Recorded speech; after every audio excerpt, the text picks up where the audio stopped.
Magandang araw mga kaibigan, panibagong topic tayo for today's video pero bago yan mag-subscribe ka na at mag-follow para updated ka kapag may panibago tayong upload dito. Ilang lugar sa Davao binaha, Mayor Baste missing in action, maisog rally sa Tacloban mas priority.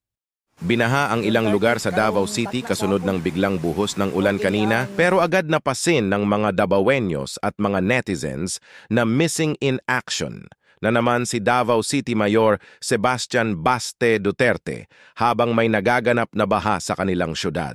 Sa post sa Davao City DRRMO, nagpalabas na ng advisory ang BDRRMC Talomo Proper para sa preemptive evacuation sa mga komunidad na malapit sa Talomo River, Tugbok Proper. May mga reports na rin na may isang lalaki umano ang tinangay ng tubig baha sa Apeke, Barangay Kalinan, na agad namang na-rescue ng mga residente. Agad dahil lang para. Ano na?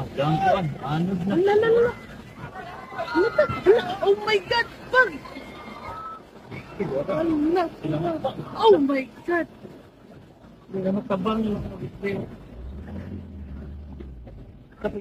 Ang baha ay dulot ng biglaang pag-ulan sa ibabaw na bahagi ng bundok na nagdulot ng pag-apaw ng sapa sa Kalinan. At yun na nga ang topic natin sa video na ito. Ikaw na nanonood ngayon, anong masasabi mo?